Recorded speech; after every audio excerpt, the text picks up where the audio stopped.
வாழ்க வையகம், வாழ்க வையகம்,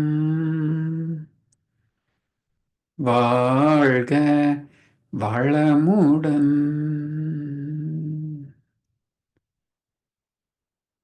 சிந்தனை உடல் நலத்தை சீரமைத்து உய்வித்த குருவே வாழ்க, குருவே துணை. வேதாத்ரியம் வாழ்க வளமுடன். இன்று வரை உலகில் தோன்றிய அனைத்து சித்தர்களும் ஞானிகளும் மகான்களும் மற்றும் வேதாத்திரிய கோட்பாடுகளை அர்ப்பணிப்புணர்வோடு அகிலமெங்கும் உணர்வாக்கி கொண்டிருக்கும் ஞான ஆசிரியர்களின் மதிநுட்பமும் குருவர்களோடு சூக்குமமாய் நம்மை சூழ்ந்திருந்து நாம்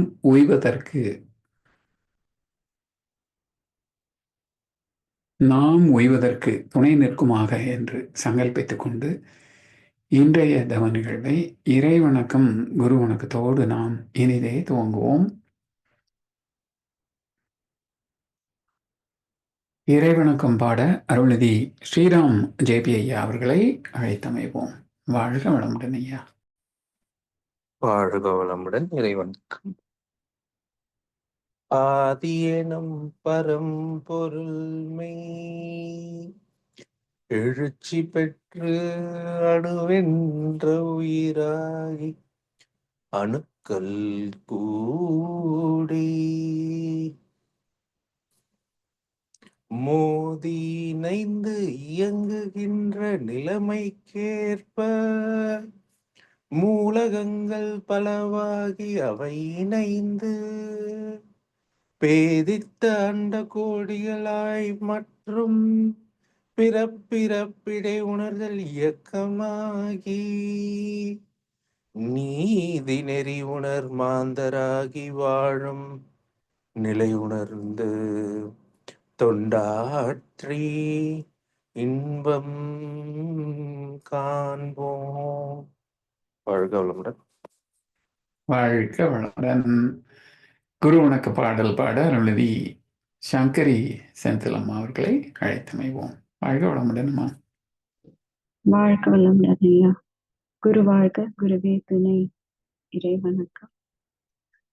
சிந்தையை அடக்கியே சும்மா இருக்கின்ற சீரறிய செய்த குருவே, அந்த நிலை தனில் அறிவு அசைவற்றிருக்க பெரும் ஆனந்தம் பொங்குதங்கே.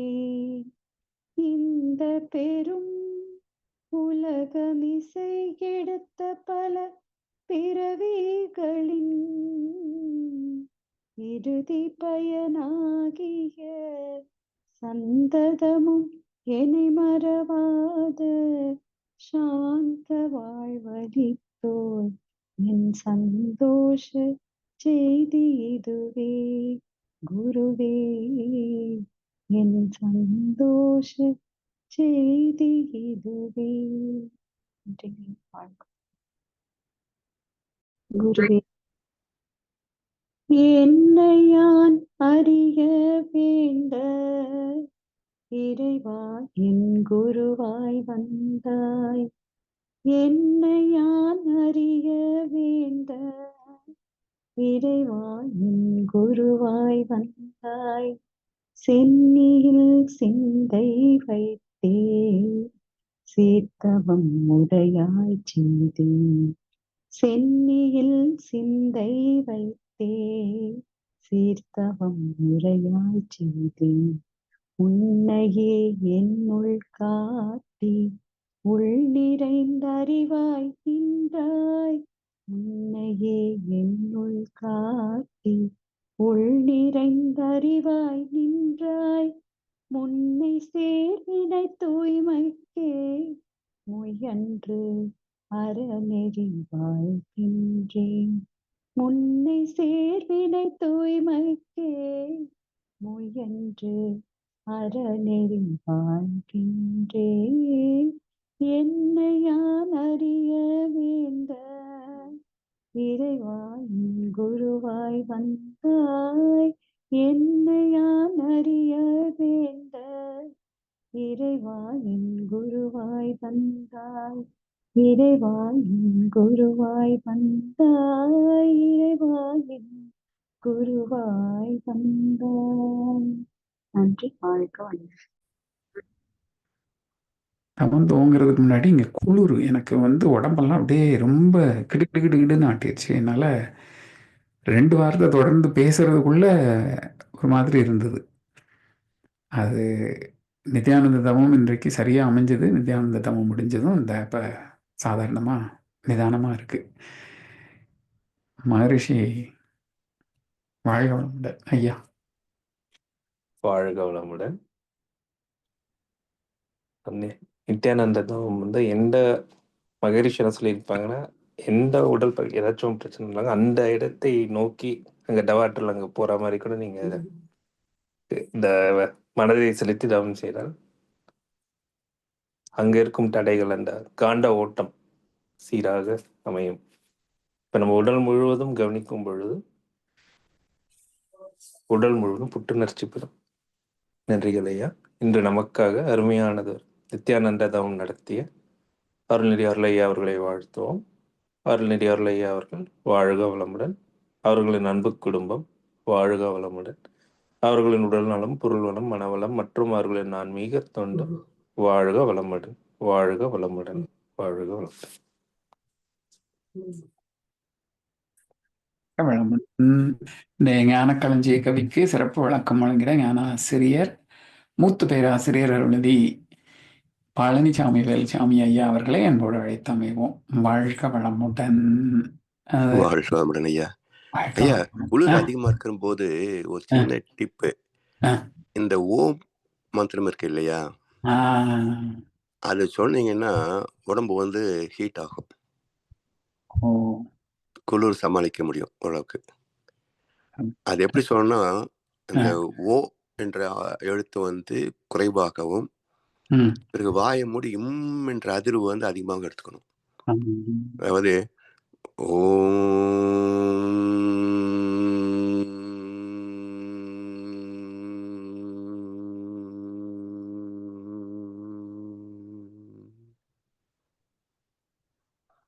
இப்படி மூச்சு வச்சு ஓ குறைவாகவும் அந்த இம் அதிர்வு அதிகமாக கொடுத்தீங்கன்னா உடம்பு வந்து சூடாகும். குளிர் கொஞ்சம் சமாளிக்கலாம். அருமை அருமை அருமை. இன்றைய ஞான களஞ்சிய கவி போட்டுருங்க. வாழ்க ஐயா. வாழ்க வையகம், வாழ்க வையகம், வாழ்க வளமுடன். குரு வாழ்க, குருவே துணை.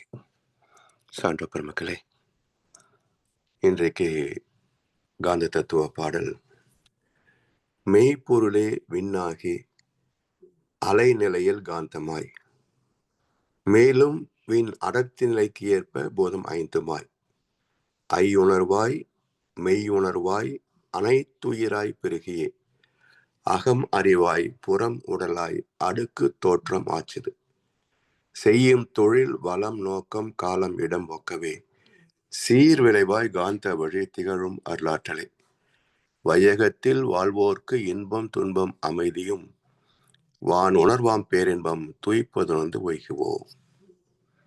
மிக அற்புதமான ஒரு கவி இது. இறைநிலையிலிருந்து செயல்விளைவு தத்துவம் வரைக்கும் மிக சுருக்கமான 8 வரிகளில் இந்த பிரபஞ்ச உயிரின வரலாற்றையே மகர்ஷி அவர்கள் குறிப்பிட்டிருக்கிறார்கள். மெய் பொருளே, பொருள் என்றாலே இயக்கமற்றது, மெய் என்றாலும் இயக்கமற்றது என்றுதான். நேற்றைக்கு பார்த்தோம், மக்கள் பொதுவாக அசையாத ஜட பொருட்கள் எல்லாம் பொருள் பொருள் என்று சொல்வதனால மெய்ப்பொருள் என்று இறைவனை குறிப்பிட்டிருக்காங்களே தவிர மற்றபடி இந்த பிரபஞ்சத்தில் இருக்கின்ற எதுவுமே இருப்பால், எல்லாமே இயக்கம்தான். தோற்றத்திற்கு அசையாத மாதிரி தெரியுது. இந்த டேபிள் சேர்லாம் அசையுதா? இல்லை. இப்போ நம்ம உட்காந்து பேசிட்டு இருக்கிறோமே ஆச்சரியமா? இல்லை. ஆனா இந்த பூமி மணிக்கு 650 மைல் வேகத்துல ஓடிக்கிட்டு இருக்கு. 25,000 மைல் வேகத்துல தன்னை சுற்றி கொண்டிருக்கிறது. இப்ப நாம சுத்திட்டு இருக்கிறோமா இல்லையா? அப்ப எதுவுமே சும்மா இருக்க முடியாது. எல்லாமே இயக்கத்தில் தான் இருக்கின்றன. அது இந்த சிந்தனை இல்லாதவர்கள், இயற்கை பற்றிய எந்த ஒரு சிந்தனையும் இல்லாத பாமர மக்கள், படித்த பாமரர்கள் நிறைய பேர் இருக்கிறதுனால இந்த சொல் மெய்ப்பொருள் என்று சேர்க்கப்படுகிறது. சரி, இந்த சுத்த வெளியாகிய இருப்பாகிய மெய்ப்பொருளே இறை துகள் என்ற பரமாணுவாகி அவை இணைந்து விண்ணாகி அலைநிலையில் காந்தமாய் இறை துகள் அது 3 அலை வரைக்கும் அதுவே காந்த துகளாகத்தான் இருக்கு. அவை கூடி ஒரு விண் என்ற அதிவிரைவு இயக்கம் பெறுகின்ற போது அந்த இயக்கத்திலிருந்து வெளிப்படுவது இதே இறை துகள்கள் தான். அப்போ விண் இயக்கம், விண் கரைசல் தன்மாற்றம் எல்லாமே இறை துகளின் திருநடனங்களே சேர்ந்து பிரிகின்ற போது ஒரு மாற்றத்தை தந்து முடிந்து போகிறது. அப்படி மெய்ப்பொருளே விண்ணாகி அலைநிலையில் காந்தமாய் மேலும் விண் அடர்த்தி நிலைக்கேற்ப போதம் 5மாய் ஒரு எலக்ட்ரான், புரோட்டான், நியூட்ரான், ஹைட்ரோஜன் 2 என்ன சொல்றாங்க ஹீலியம்,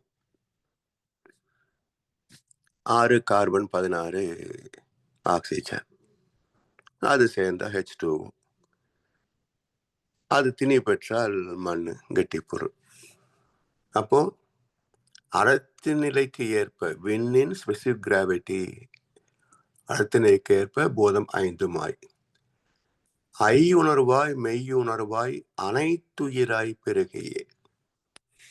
பிறகு பஞ்சபோதங்கள், நவக்கோள்கள், 27 தொகுதி நட்சத்திர கூட்டங்கள் இவற்றின் ஆற்றல் எல்லாம் விண்ணோடு கலக்கின்ற போது அந்த இறை துகள் ஜீவாந்த துகளாக மேன்மை பெறுகிறது. அவை இணைந்து விண்ணே இங்கே விண் போன்ற இங்கே உயிர் பேசப்படுகிறது. அந்த ஜீவாந்தத்தின் கரைசலே உணர்கின்ற திறமாக வெளிப்படுகிறது. 5 விலங்குகள் வரைக்கும் ஐயுணர்வாக. 6வது அறிவு நிலையிலே மறைபொருள் அறிவாக எதையும் சிந்தித்து ஆராய்ந்து தெளிவுபெறக்கூடிய வகையிலே மறைபொருள் அறிவாக ஐயுணர்வாய் மெய்யுணர்வாய் அனைத்து உயிராய் பெருகியே அகம் அறிவாய் புறம் உடலாய். அகம் பிரம்மாஸ்மி சொல்கிறோம் இல்லையா?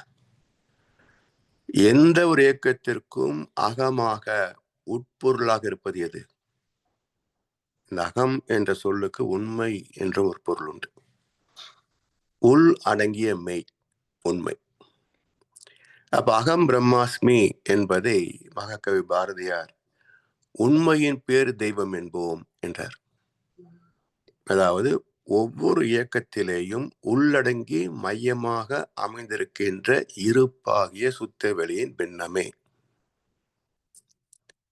அந்த பின்னமே உள்ளடங்கியிருப்பதனால உள் அடங்கிய மெய் உண்மை. எனவே உண்மையின் பேர் தெய்வம் என்போம். அன்றி ஓதிடும் வேதங்கள் பொய்யெனக் கண்டோம், ஓதிடும் தெய்வங்கள் பொய்யெனக் கண்டோம். உண்மைகள் வேதங்கள் என்போம், பிறிது உள்ள மறைகள் கதை என கண்டோம். எல்லாம் கதை தான். வேதங்கள், இதிகாசங்கள், புராணங்கள், உபனிஷத்துக்கள், கிரந்தங்கள், பாஷ்யங்கள் எல்லா மக்களை எந்த அளவுக்கு குழப்ப முடியுமோ குழப்பறதுக்காக அந்தந்த காலகட்டத்தில் அவங்க எப்படி உணர்ந்தார்களோ எழுதிட்டு போயிட்டாங்க. ஒரு குறிப்பு இருக்கிற போதே இன்றைக்கு இப்படி கடவுளை வச்சு வியாபாரம் பண்றாங்க. ஒருவேளை அந்த குறிப்பு கூட இல்லாமல் போயிருந்து வச்சுக்கீங்களேன், வியாபாரம் எப்படி இருந்திருக்கும் பார்த்தீங்களா? அதாவது மரணத்தின் நாழிகை முன்பே தெரிந்தால் மனிதன் இறைவனை நினைப்பானா, மதமும் வேதமும் இல்லாதிருந்தால் இறைவனின் ரகசியம் அறிவானா என்று கண்ணாசர் பாட்டு சொல்லுவார். அது போல ஏதோ ஒரு அத்தாரிட்டி இருக்கிற போதே இந்த குழப்புறானுங்க. ஒருவேளை அது கூட இல்லாம போயிருந்து வச்சுக்கோங்க, இவங்க எந்த அளவுக்கு குழப்புவாங்க பாருங்க மக்களை. இது எல்லாம் சிந்தித்தால் அதுக்கு ஏற்ற வழியை இறைவன் காட்டுவான். அதாவது தர்ம சம்ஸ்தாபனார்த்தாய சம்பவம் யுகே யுகே, தேவை வருகின்ற போதுதான் கண்டுபிடிப்பு நிகழும். தேவை வந்தா தான், தேடினா தான் கிடைக்கும். சர்ச், ரீசர்ச், திரும்ப திரும்ப தேடு, கிடைக்கும். அதை வாழ்க்கை தேவைக்கு தகுந்தவர் பயன்படுத்திக்கொள். Research and development department, R&D. எனவே தேடினால்தான் கிடைக்குமே தவிர தேடாம எதுவுமே இந்த அப்படி என்று சொல்லி மகர்ஷி மாதிரி நமக்கு யாரும் கொடுக்க மாட்டாங்க. அப்ப மகர்ஷியை கொடுத்தாரே தவிர அதைக்குள்ளேயும் தேடினால்தானே புரியும். மகர்ஷி தத்துவத்தை கொடுத்துட்டாரு, அதற்குள் அர்த்தத்தை தேடினால்தானே விளக்கம் புரியும். அதை அப்படியே படிச்சு ஒப்பிக்கிறதோ அல்லது அப்படியே ஆமாமா மகர்ஷி கொடுத்துட்டு போனார் நல்லா இருக்குன்னு சொல்லிட்டு போனாலோ எப்படி விளக்கம் கிடைக்கும் நமக்கு? எனவே அகம் அறிவாய் புறம் உடலாய், பெரிய பரல் புறம் அது உடல், அடுக்கு தோற்றம் ஆச்சுது. அதாவது இந்த அடுக்கு தோற்றம் அப்படின்றத நம்ம நினைச்சு பாருங்களேன். விண் சேர்ந்த மாதிரி எல்லாம் சேர்ந்து ஒரு குளோபல் ஷேப், ஒரு உருண்டையாக நாம் இருந்தா இப்படி இருக்கும் இல்லையா? ஆனா எவ்வளவு அழகான ஒரு மனித உடல் பாருங்க. பல வகை செயல்பாடுகளை செய்யக்கூடிய திறம் படைத்த கைகள், கால்கள், உடல். எவ்வளவு அற்புதமான the most sophisticated instrument on the universe, மனித உடல்.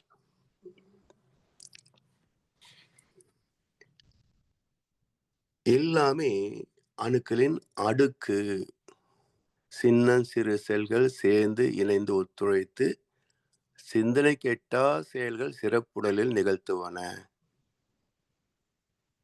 முன்னம் ஒரு துளியான மூலவிந்து நாதத்தால் முழுமையாய் எனது உடல் முற்றறிவன் திருவருளால். எப்படி கட்டியிருப்பார் இந்த உடம்பு. சோ அணுக்களை அடுக்குவதிலே கூட ஒரு திறம் இருக்கு பாருங்க, அறிவு திறம். இதெல்லாம் யோசிச்சு பார்த்தாலே இறைவனை போற்றதான தோணும். எவ்வளவு பெரிய அறிவு அது. இப்படி அடுக்கு தோற்றங்கள் தான் அனைத்தும். சரி, இதுல என்ன ஒரு விதி இருக்கு பாருங்களேன். செய்யும் தொழில் வளம் நோக்கம் காலம் இடம் ஒக்கவே சீர் விளைவாய் காந்த வழி திகழும் அருளாற்றலே. விஞ்ஞானத்திலே கூட இந்த நுட்பம் இன்னும் கண்டுபிடிக்கலீங்க. இவங்க பெருசா பேசுறாங்களே வேதங்கள் புராணங்கள், அங்கேயும் வெளிப்படுத்தல. நம்ம என்ன செய்தாலும் அதுக்கு தக்க விளைவு எந்த காலத்தில் எந்த விதத்தில் எதன் மூலமாக என்பதை எப்படி இறைவன் நிச்சயிக்கிறான். இந்த நுட்பத்தை முதல் அறிவித்தது திருக்குறள். பொருள் கருவி காலம் வினை இடனொடு ஐந்தும் இருள் தீர எண்ணி செயல் என்றார். பொருள் கருவி காலம் வினை இடன், இந்த 5 கோட்பாடுகளை மையமாக வைத்துத்தான் இயற்கை ஒவ்வொரு இயக்கத்திற்கும் மனிதரின் ஒவ்வொரு செயலுக்கும் தக்க விளைவை நிச்சயிக்கிறது. இதை புரிந்து கொண்டு இந்த 5 கோட்பாடுகளை அடிப்படையாக வைத்துக் கொண்டு துன்பம் வராதபடிக்கு ஆராய்ந்து பார்த்து செயல் செய், இருள் தீர எண்ணி செயல் என்று ஒரு அற்புதமான துன்பம் இல்லாத வாழ்க்கைக்கு வழிகாட்டினார் முதலாக வள்ளுவ பெருந்தகை. 2000 ஆண்டுகளுக்கு பிறகு மீண்டும் அதே கருத்தை முழுமைப்படுத்திய மகான் வேதாத்திரி மகர்ஷி அவர்கள். வள்ளுவர் இந்த 5 கோட்பாடுகளின் அடிப்படையில் விளைவு வரும் சொல்லிட்டார். அந்த விளைவு எதன் வழியாக எப்படி வருது அது அங்க இல்லை. மகர்ஷி தெளிவாக்குறாரு, செய்யும் தொழில் வளம் நோக்கம் காலம் இடம் ஒக்கவே சீர் விளைவாய். சீர் என்றால் தி லா ஆஃப் நேச்சர், தெய்வ நீதி, சீர்மை, இயற்கை சட்டம். சீர் விளைவாய் இயற்கை விதியின்படி, தெய்வ நீதியின்படி காந்த வழி திகழும் அருளாற்றலை. அது எதன் வழியாக செயல் விளைவு நிச்சயிக்கப்படுகிறது, அமலாக்கம் செய்யப்படுகிறது என்றால் காந்த வழியாக திகழும் அருள் ஆற்றலே.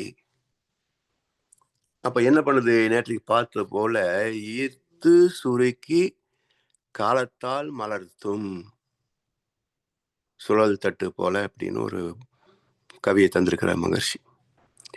அப்போ இந்த உடல் என்ன எண்ணம் சொல் செயல் இயங்கினாலும் எல்லாமே நுண்ணிய அதிர்வுகள் தான், வைப்ரேஷன் தான். அந்த அதிர்வுகளே அனைத்தும், இன்பம் துன்பம் செயல் விளைவு எல்லாம் அதிர்வுகள் தான். இந்த நுண் அதிர்வுகள் தான் ஒரு காந்த களத்தின் மையத்தில் ஈர்த்து சுருக்கி இருப்பாக்கப்படுகிறது. எப்படி இருப்பாக்கப்படுதுங்க? இப்போ ஒருத்தர் 10,000 ரூபாய் ஏமாத்திட்டார். அப்போ அந்த காந்தத்துல போய் 10,000 இவரை ஏமாத்திட்டான் அப்படின்னு எழுதுமா? இல்ல. இந்த 10,000 இழந்தவன் யார்? ஒரு நடுத்தர குடும்பம் என்றால் அவருடைய வருத்தம் அதிகமா இருக்கும். ஒரு செல்வந்தன் என்றால் அங்க வருத்தமே இருக்காது. ஒரு பிச்சைக்காரன்ட்ட 100 ரூபாய் அவன் இழந்துட்டான் வச்சுக்கலேன், அவனுடைய வருத்தம் எவ்வளவு இருக்கும்? அப்போ ஒரு பொருள் ஒரு ஜீவனுக்கு எந்த அளவுக்கு அத்தியாவசியமோ அதை இழந்து விட்டால் அந்த துன்பம் அதிகமாக இருக்கும். இப்ப அரசியல்வாதிகளும் அதிகாரிகளும் ஏன் விரைவாக தண்டிக்கப்படுவதில்லை என்று சொன்னால், அவன் யாருடைய தனிப்பட்ட காசையும் புடுங்கிறது இல்லை, நமக்கு தெரியாமலேயே கொள்ளடிப்பான். அதனால் மக்களுக்கு இவனால் தான் நமக்கு பிரச்சனைன்னு தெரியாது. அப்போ நம்ம வாழ்க்கை, நம்முடைய செயல்பாடுகள், நம்ம கஷ்டம்னு தனதாக எடுத்துக்கொள்கின்றான் நம்முடைய வாழ்க்கை அனுபவங்களை. அதனால்தான் பொதுத்துறை நிறுவனங்கள்ல திருடுறவங்க, அரசியல்வாதிகள், மிக பெரும் வியாபார நிறுவனங்கள், அவன் டாக்ஸ் ஏமாத்துவான், 10 ரூபா பொருளை 50 ரூபாய்க்கு விற்பான், எல்லா கேமாத்தனும் பண்ணுவான். ஆனா தலைமுறைகளாக நல்லாவே இருப்பான். அப்போ எவ்வளவு இம்பாக்ட் வருது பாருங்க, அதுதான் இம்பார்ட்டன்ட். அப்போ 10,000 ரூபாய் ஏமாற்றினால் 10,000 கணக்கு எழுதாது, எவ்வளவு வருத்தம், அது நெகட்டிவாக அதிர்வலைகளை பதிவாக்கும். நல்லது செய்கிறோம், அந்த நல்லது எத்தனை பேர் பாராட்டினாங்க, அது அவனிடத்திலே பாசிட்டிவ் வேவ்ஸ், ஆக்கப்பூர்வம் அதிர்வுகளாக பதிவாகும். அது மட்டும் இல்லை, ஒரே ஃப்ரீக்குவன்சியில் செய்யப்படுகின்ற செயல்கள் மீண்டும் மீண்டும் அதிலேயே போய் சேரும், திணிவு பெறும். அந்த திணிவு அதிகமாகின்ற போது வெளியே செயல்பாட்டுக்கு வந்துடும். அப்போ நம்முடைய மிக சிறு புள்ளி என்ற ஆத்மாவுக்குள்ளாக நாம் செய்கின்ற ஒவ்வொரு செயலும் உள்ளே போய் போய் போய் போய் பதிந்து அந்த அந்த இடத்துல இருந்து வெளிப்படக்கூடிய உத்வேகம் வருகின்ற வரைக்கும் அது உள்ள பதிந்திருக்கும். அதனால 140 ஆண்டுகள் ஒரு செயலுக்கான விளைவு உண்டு. அப்ப 140 வரைக்கும் காத்திருக்குமான இல்லையே, fraction of second to 140 years. அப்ப எல்லாம் அங்கங்க போய் குவிந்து கொண்டோ தனித்தோ நம்முடைய ஆத்மாவில் இடம் பிடித்து கொண்டே இருக்கும். அப்ப சீர் விளைவாய் காந்த வழி திகழும் அருளாற்றலே ஈர்த்து சுருக்கி இருப்பாக்கி 7 தலைமுறைகளுக்கு அதை பாதுகாப்பாக அழிந்து போகாமல் வைத்திருந்து அந்தந்த முதிர்வு நேரத்தில் அந்தந்த இடத்தில் எப்படி அதை வெளிப்படுத்த வேண்டுமோ அதற்கு தகுந்த சூழ்நிலைகளிலே அவற்றை வெளிப்படுத்தி அதன் விளைவாக சுக துக்கங்களை விளைவாக சந்திக்க வைக்கிறது.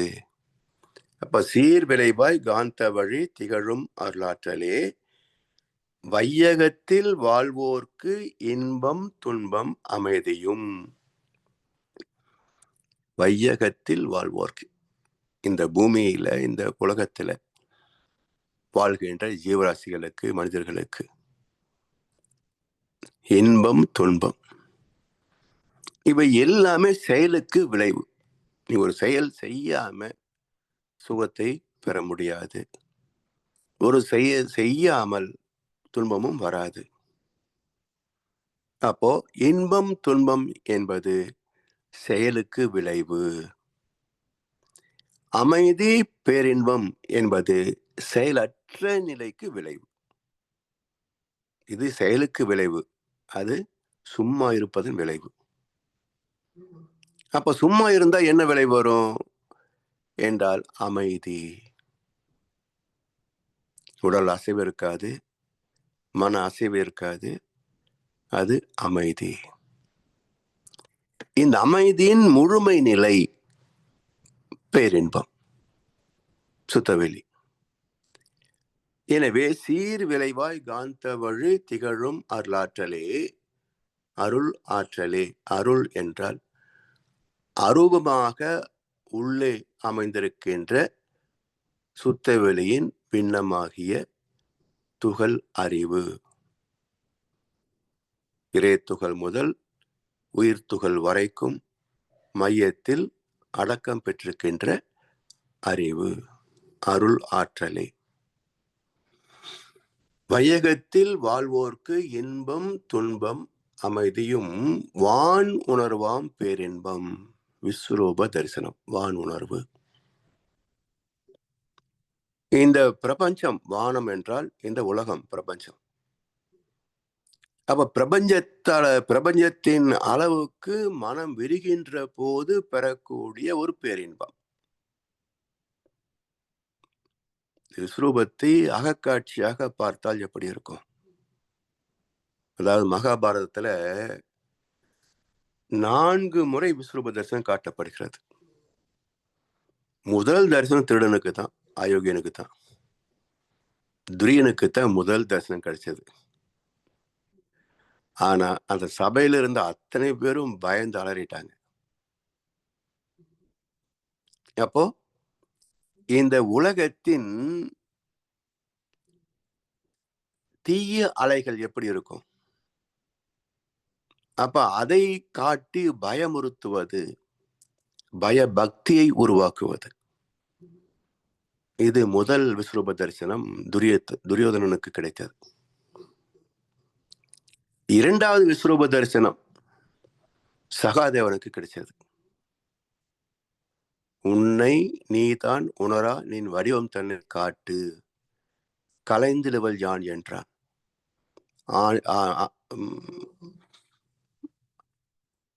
மாயவனும் அன்பன் மனம் அறிந்தான், கட்டுக என்று ஆய வடிவு 16,000 கொண்டான் என்று வில்லிபாரதம் சொல்லும். அப்படி இறைவனுடைய மூலத்தை அறிந்த சகாதேவனுக்கு அவனை சோதிப்பதற்காக தரப்பட்டது ஒரு விஸ்வரூப தரிசனம். பகவத்கீதை உபதேசத்தின் போது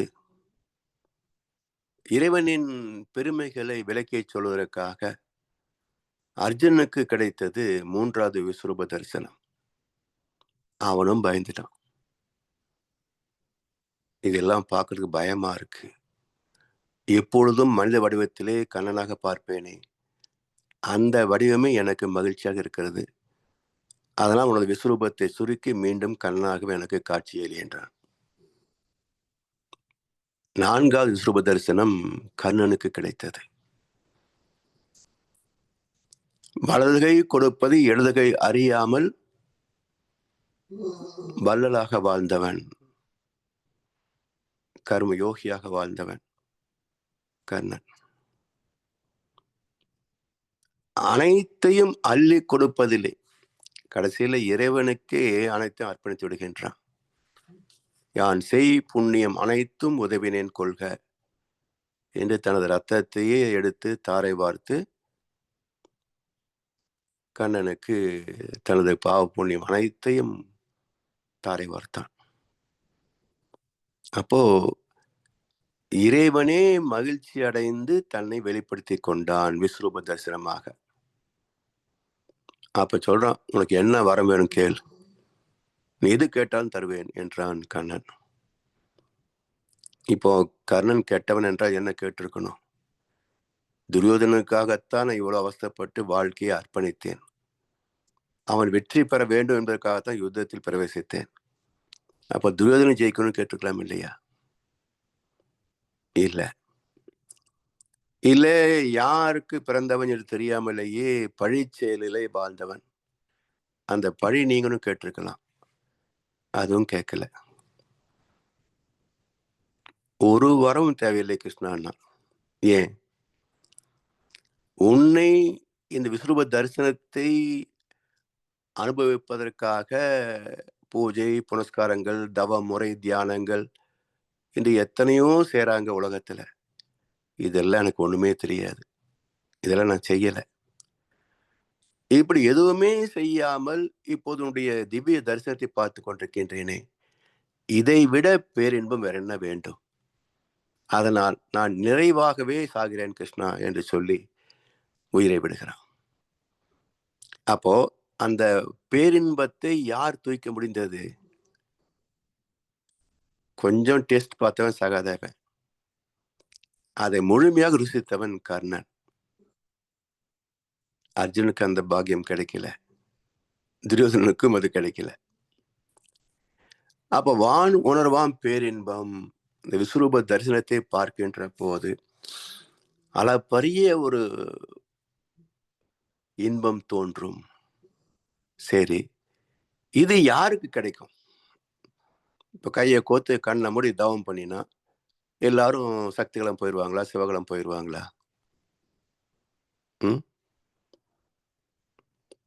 அடிக்கடி அப்பப்ப நம்ம துரியோதன தவம் பண்றோம். நம்மை மறந்து ஒன்றையும் நினையாது, தன்னையும் மறவாது சக்தி களத்திலே கலப்பதோ சிவகலத்திலே தன்னை இழப்பதோ நடக்குதா? அடிக்கடி கிடைக்குதா? எல்லாருக்கும் கிடைக்குதா? இல்ல, ஒரு பாவனை தவம் தான். அப்ப யாருக்கு அந்த அனுபவம் கிடைத்தது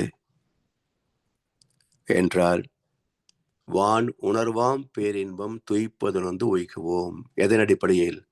செய்யும் தொழில் வளம் நோக்கம் காலம் இடம் ஒக்கவே வான் உணர்வாம் பேரின்பம் துய்ப்பதுணர்ந்து ஒய்குவோம். அதே 5 கோட்பாடுகள் தான் இங்கே இறை ஞானம் பெறுவதற்கும் அடிப்படை. ஒரு குருவிடத்திலே வருகின்ற போது எதற்காக இந்த பயிற்சியை நான் பெற வேண்டும்? எனக்கு அஷ்டமா சித்திகள் வேணுங்க, எல்லாரும் வந்து காலில் விழுந்து கும்பிடணும், நான் பெரிய குருவாகணும், இல்ல நான் வாழ்த்துனா எல்லாம் நடந்துடணும், நான் புகழ் பெறணும், இப்படி எல்லாம் நினைக்கிறவங்க உண்டு. இங்க வந்தா சித்திகள் எல்லாம் செய்யலான்னு கேட்டவங்களா இருக்கிறாங்க மன்றத்துல. அதுக்கெல்லாம் வேற இடத்த பாருங்க அனுப்பி வச்சிரும். அப்ப என்ன நோக்கம் இருக்க வேண்டும் என்றால், தன்னை அறிதல். இந்த பிறவி இன்னும் ஒரு முறை திரும்ப இந்த ஆத்மா பிறக்கக்கூடாது என்று இறைவனையே மெய்ப்பொருளாக நோக்கமாக வைத்துக் கொண்டு அதை அடைவதே எனது ஆத்மாவின் பயணம் என்ற ஒரு நோக்கத்தோடு அதற்கு இந்த குரு எனக்கு கிடைத்திருக்கிறார் இவருக்கு செய்ய காட்டுகின்ற வழியிலே இவர் தருகின்ற பயிற்சிகளை செய்து இவரோடு இவரது ஆசீர்வாதத்தை துணை கொண்டு நான் நிறைவு பெறுவேன் என்று யாருடைய மனதிலே இந்த எண்ணம் தோன்றுகிறதோ அவர்களுக்குத்தான் அதெல்லாம் கிடைக்கும். அது மட்டுமல்ல, தொண்டு செய்ய வேண்டும் என்ற எண்ணம் உள்ளவர்களுக்கு இந்த 5 கோட்பாடுகளிலே அது ஒரு போனஸ் பாயிண்ட். ஏன்னா நம்ம ஒரு விளக்கம் சொல்ல வேண்டும் என்றால் அது தெளிவாக இருக்க வேண்டும் என்றால் அனுபவம் வேணும். தத்துவ விளக்கத்திலேயும் இறை உணர்விலேயும் அனுபவம் வேணும். அந்த அனுபவம் இருந்தால்தான் ஐயமின்றி சந்தேகத்துக்கு இடமின்றி யார் எதை சொல்லியிருந்தாலும் இதில் இதுதான் உட்பொருள் என்பதை எடுத்து காட்ட முடியும். அப்ப அந்த அனுபவம் குரு தருகின்ற ஒரு போனஸ் பாயிண்ட். இது இப்படி இருக்கும், இந்த தவம் இப்படி இருக்கும், இந்த விளக்கம் இப்படி ஆழமா இருக்கும், இது மேலோட்டமான பயிற்சிகள் இதெல்லாம் என்று அதை தரம் பிரித்து புதிய அன்பருக்கும் நீண்ட காலம் இருக்கின்ற அன்பர்களுக்கும் அவருடைய நிலைமைக்கு ஏற்ப விளக்கி சொல்லி பயிற்சிகளை தந்து உதவி செய்ய வேண்டும் என்றால் அனுபவம் வேணும். இது நமக்கு எக்ஸ்ட்ரா போனஸ் பாயிண்ட். அதுதான் தொண்டு செய்வது. தொண்டு செய்தால் கொண்டு வந்தது போகும். ஏன்னு சொல்றாங்கன்னா, இந்த ஆன்மீக தொண்டு என்பது உடலுக்கோ உயிருக்கோ வாழ்க்கை வசதிக்கோ செய்கின்ற தொண்டு அல்ல. இது ஆத்மாவுக்கு செய்கின்ற தொண்டு. எந்த நோக்கத்திற்காக ஒரு உடலை கட்டி கொண்டதோ அந்த ஆத்மாவுக்கு செய்கின்ற தொண்டு ஆன்மீகம். அதனால் இதனுடைய புண்ணியம் மிக அதிகம். அதான் பாரதியார் சொன்னார், அன்ன சத்திரம் 1000 வைத்தல், ஆலயம் 10,000 நட்டல், அன்ன யாவையும் புண்ணியம் கோடி, ஆங்கு ஒரு ஏழைக்கு எழுத்தறிவித்தல் அல்ல, எழுந்தது அறிவித்தல். எழுந்தது அறிவித்தல். இதே இந்த விசு சொல்லுவார் பாருங்க, தப்பில்லாததை தப்புன்னு நினைச்சு தப்பானதை தப்பு இல்லாம செய்ய போய் தப்பு இல்லாதது தப்பா போச்சும்பாரு. அது மாதிரி குழப்பம் இது. பாரதி ஏதோ ஸ்பெல்லிங் மிஸ்டேக் பண்ணிட்டாரு அப்படின்னு சொல்லி திருத்தினது தான் எழுத்தறிவித்தல். அது நிச்சயமாக அதுவாக இருக்காது. ஏன்? லாஜிக்கலா யோசிச்சு பாருங்க. ஒரு குழந்தையை ஒரு போஸ்ட் கிராஜுவேட் ஆக்கணும்னு சொன்னா இன்றைய காலகட்டத்துக்கு எடுத்துட்டாலும் 1 கோடி ரூபாய் இருந்தா ஒரு குழந்தையை படிக்க வச்சு ஒரு போஸ்ட் கிராஜுவேட் ஆக்கிடலாம். சரி, இப்போ ஒரு அன்னசத்திரம் அன்னதானம் பண்ணணும், எவ்வளவு ரூபாய் செலவாகும் பாருங்க. அன்னசத்திரம் 1000 வைத்தல், 24 மணி நேரம் சாப்பாடு போட்டா அன்னசத்திரம் பேரு. அப்படி 1000 அன்னசத்திரம் நடத்துறதுக்கு எவ்வளவு பணம் செலவாகும் கணக்கு போட்டு பாருங்க. ஆலயம் 10,000 நட்டல், 10,000 கோவில் கட்டணும்னு சொன்னா எவ்வளவு கோடி செலவாகும் பாருங்க. ஆனா ஒரு ஏழைக்கு படிக்க வைப்பது 1 கோடி ரூபாய் தான் செலவாகும். இது எப்படி பெரிய புண்ணியமாக முடியும்? எனவே பாரதியார் இதை சொல்லவில்லை. அன்ன யாவையும் புண்ணியம் கோடி, ஆங்கு ஓர் ஏழை என்றால் பொருளாதாரத்தை வைத்துக் கொண்டு எந்த ஞானியும் மக்களை எடை போட மாட்டார்கள். அவங்க ஆண்டியும் ஒண்ணுதான், அரசனும் ஒண்ணுதான். பொருளாதாரத்தை கணக்கில் எடுத்துக்கொண்டு எந்த ஞானியும் யாரையும் பார்க்க மாட்டாங்க. அவ்வளவையும் அவரே ஒரு அடுத்த வேலை சாப்பாடுக்கு வழியில்லாத ஆளுதான். அவருக்கு எப்படி அடுத்தவன் ஏழைன்னு சொல்லுவாரு? பாரதியாரு அடுத்த வருஷத்துக்கு அரிசி கிடையாது வீட்டுல. அப்ப அவரே ஏழை தானே, அப்புறம் இன்னொரு போய் ஏழைன்னு இப்படி சொல்லுவாரு. எனவே இந்த கவிக்கான அசல் விளக்கம் என்ன என்றால், அறிவில் ஏழையாக இருப்பவன், ஞானம் என்ற அந்த பண்புக்கு எட்டி பிடிக்க முடியாதவன், அவன்தான் ஏழை. அப்படி அறிவில் ஏழையாக இருக்கின்ற ஒருவனுக்கு எழுந்ததை அறிவித்தல். இறைவன் எப்படி ஆதியாய் சுத்த வெளியாய் இருந்த இறைவனே எப்படி எழுச்சி பெற்றது, எப்படி ஆற்றல் ஆனது, எப்படி உலகமானது, எப்படி உயிர்களானது என்ற இந்த ரகசியத்தை அறிய வைப்பதே இத்தனை தர்மங்களை விட உயர்ந்த தர்மம். மிக பெரும் சாதனை இதுதான். ஒரு மனிதனை மகான் ஆவதுதான் மிக பெரும் மிராக்கிள் இன் தி வேர்ல்டு. மற்ற எல்லாம் செய்திடலாம். எந்த இப்போ கும்பமேளா நடக்குது, நெருப்புல படுத்துடுறாங்க, என்னென்னவோ பைத்தியக்காரத்தனமெல்லாம் பண்றாங்க, இதெல்லாம் செய்திடலாம். இதே மிராக்கிள் மக்கள் வந்து காலில் விழுந்து காணிக்கை கொடுத்து வணங்கவும் செய்யலாம். ஆனா இது செய்ய முடியாதது. சுத்தவெளி எப்படி எழுச்சி பெற்று இறைத்துகளானது? இது எங்கேயோ சொல்லப்பட்ட கருத்துங்க சைவ சித்தாந்தத்துல. அதுக்கு பிறகு யாரும் இந்த கருத்தை தொடவே கிடையாது. மகர்ஷி தான் அடுத்து கையில் எடுக்கிறார். சிவனுக்கே 6 முகங்கள் உண்டு என்று முதல் சுத்தவெளியின் பண்புகளை அறிவித்தது சைவ சித்தாந்தம். அது எந்த மகான் சொன்னாரோ அவருடைய பேர் கூட கிடையாதுங்க. அதன் பிறகு கினமேட்டிக், கிவரிங், highlight, transparent, mighty, dark, fluid matter என்று சுத்தவெளிக்கு 6 பண்புகள் உண்டு என்று அறிவியல் பூர்வமாக விளக்கி சொன்ன மகான் வேதாத்திரி மகர்ஷி அவர்கள். எனவே இதையெல்லாம் சொல்லி ஒரு ஒரு அறிவிலே குறைந்த ஒருவனை ஞானியாக்குவது எவ்வளவு பெரிய ஒரு மிராக்கிள்னு சொன்னா, உலக அதிசயம் என்று சொன்னால், ஒரு சாதாரண ஒரு மனிதன், ஒரு பக்தன் ஞானி ஆவதுதான் மிகப்பெரிய மிராக்கிள்ங்க. அப்படி அங்க ஒரு ஏழைக்கு எழுந்தது அறிவித்தல், அதுதான் வான் உணர்வாம் பேரின்பம். ஏதோ சும்மா வந்துடாது ஞானம், எல்லாருக்கும் வந்து விடாது ஞானம். அது எவ்வளவு கடினம் என்பதை பகவத்கீதை சொல்லும். இன்னைக்கு கோடிக்கணக்கான 820 கோடி மக்கள் இருக்கிறோம். எத்தனை பேர் ஞானிகள்? கடவுளை நம்புற வணங்குபவர்கள் இப்போ கும்பமேளால பல கோடி பேர், ஒவ்வொரு நாளைக்கும் லட்சக்கணக்கான பேர் வந்துட்டு போயிட்டு இருக்கிறாங்க. 2வது நாளே 5.25 கோடி தாண்டிடுச்சுன்னாங்க. அப்போ அங்க கும்பமேளா மேலால பிரயாகையில குளிச்சு எந்திரிக்கும் நல்லா புண்ணியவன் ஆயிட்டான்னு அர்த்தமா? நாளையில இருந்து இந்தியா அப்படியே புண்ணிய பூமியா மாறிடுன்னு அர்த்தமா? ஆகாது. இது வெறும் சடங்கு. எனவே உண்மையிலேயே இந்த மாற்றம் பெற வேண்டும் என்றால் 7 தலைமுறையின் விளைவுதான் ஒரு பிறப்பில் ஞானம் பெறுவது. 7 பிறப்பும் தீயவை தீண்டா பழிப்பிறங்கா பண்புடை மக்கட்பெறேன். அதுதான் ஞானத்தினுடைய சிறப்பு. அப்படிப்பட்ட ஞானம் வான் உணர்வாம் பேரின்பம் துய்ப்பது உணர்ந்து ஒய்குவோம். அப்ப என்ன செய்வது?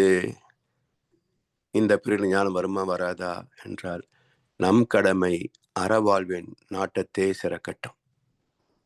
1000 ஆண்டுகள் ஆகட்டுமே, நம் பொறுமையின் பொருள் மட்டும் விளங்கட்டுமே. வரும் காலத்திலே நம் பரம்பரைகள் நாம் புலன்களுக்கு அடிமை இல்லை என்று முழங்கட்டுமே. அப்படி அற வாழ்க்கையை பின்பற்றி கொண்டால் எப்போ வந்து சேரணுமோ அப்போ வந்து சேரும். அது எதிர்பார்த்தெல்லாம் பெற முடியாது. மோக்ஷ சந்நியாச யோகம். அதை விட்டு விட்டு நம்முடைய கடமைகளை செய்தாலே போதும் என்று கர்ம யோகத்தை நமக்கு போதித்த மகான் வேதாத்திரி மகர்ஷி அவர்கள் இந்த கருத்துக்களை பின்பற்றி பயன்பெறும் என்று சொல்லி வாய்ப்பளித்தவர்களுக்கு நன்றி பாராட்டி என்ற உரையை நிறைவேற்றுகின்றோம். வாழ்க வளமுடன், வாழ்க வையகம். வாழ்க வளமுடன் ஐயா. வாழ்க வளமுடன் ஐயா. மிகச் சிறப்பு. தெள்ள தெளிவான கருத்துக்கள், அருமையான கவிகள், சரியான விளக்கம். சரியான பாதையிலே இறைவன் நம்மை பயணம் செய்ய வைத்து கொண்டிருக்கின்றான். இந்த தினசரி வாழ்த்து சொல்லுவோம், நம்மை சிறந்த முறையிலே வழிநடத்தட்டும். அந்த வழிநடத்துதல் சிறப்பாகவே நடைபெற்று கொண்டிருக்கின்றது. ஐயா சொன்ன மாதிரி இறை அனுபவம் நமக்கு கிட்டுகிறதோ இல்லையோ, தொடர்ந்து அறவாழ்விலே நம்மை ஈடுபடுத்தி மகிழ்வோம்.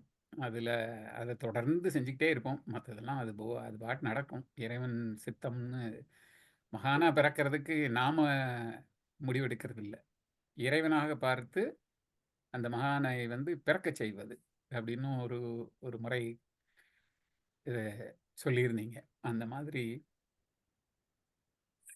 நமக்கு என்ன கடமை, அதை உணர்வதற்கு இந்த தானமும் தவமும் சேர்ந்து அற வாழ்க்கையை செய்வோம். வாழ்க வளமுடன் ஐயா. அருமை, சிறப்பு. வாழ்க வளமுடன் ஐயா. மிக அருமையாக சிறப்பாக ஞானக்களஞ்சிய கவிக்கு விளக்கம் வழங்கிய மூத்த பேராசிரியர் ஞானாசிரியர் அருள்நிதி பழனிசாமி வேலுசாமி ஐயா அவர்களின் அவரதும் அன்பு குடும்பத்தினரும் அருட்பெயர் ஆற்றல் கருணையினால் உடல் நலம், ஈழ ஆயுள், நிறை செல்வம், உயர் புகழ், விஞ்ஞானம் ஓங்கி வாழ்க வளமுடன், வாழ்க வளமுடன், வாழ்க வளமுடன். பாடல் பாடி நிறைவு செய்யும் தருணம். பாடல்களை பாட அருள்நிதி சங்கரி செந்தில் அம்மா அவர்களை அழைத்தமைவோம். வாழ்க வளமுடன். வாழ்க வளமுடன். வேதாத்திரிய பாடல். போரில்லா நல்லுலகம், பொருள் துறையில் சமநீதி, நேர்மையான நீதிமுறை, நிலவுலகுக்கோராட்சி, சீர் செய்த பண்பாடு, சிந்தனையோர் வழிவாழ்வு, சிறப்புணர்ந்த பெண்மதிப்பு, தெய்வ நீதி வழிவாழ்தல், தேர் திருவிழா தவிர்த்தல், சிறுவர்கட்கே விளையாட்டு, செயல் விளைவு உணர்கல்வி, சீர்காந்த நிலை விளக்கம், பார் முழுதும் உணவு நீர் பொதுவாக்கல், பல மதங்கள் பல கடவுள் பழக்கம், ஒழித்துண்மை ஒன்றை தேர்ந்திடுதல். பிரம்மஞான கவி.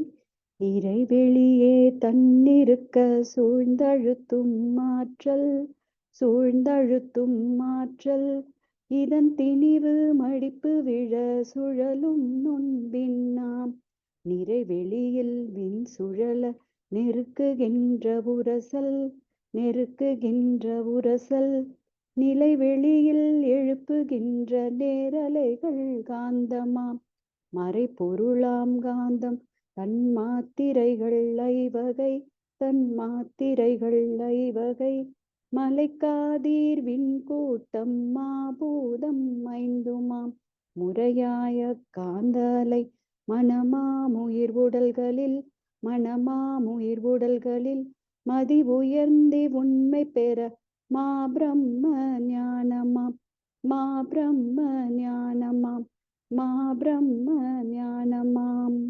உலக நல வாழ்த்து. உலகமெல்லாம் பருவமழை ஒத்தபடி பெய்யட்டும், உழவரெல்லாம் தானியத்தை உவப்புடனே பெருக்கட்டும், பல தொழில்கள் புரிகின்ற பாட்டாளி உயரட்டும், பகுத்துணர்வில் தொகுத்துணர்வு பண்பாட்டை உயர்த்தட்டும், கலகங்கள் போட்டி பகை கடந்து ஆட்சி நடக்கட்டும், கல்லாமை கடன் வறுமை களங்கங்கள் மறையட்டும், நலவாழ்வை அளிக்கும் மெய்ஞான ஒளி வீசட்டும், நம் கடமை அறவாழ்வின் நாட்டத்தே சிறக்கட்டும், வாழ்க வையகம், வாழ்க வையகம், வாழ்க வளமுடன். நன்றி ஐயா. வாழ்க வளமுடன்.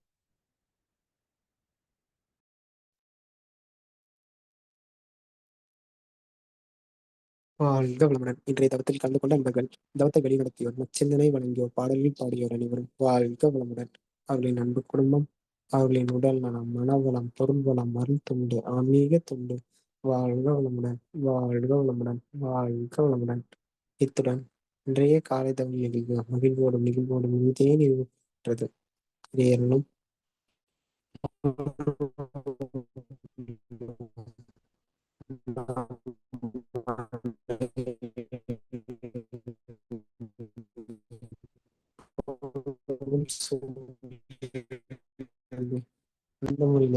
வாழ்த்தி வணங்கி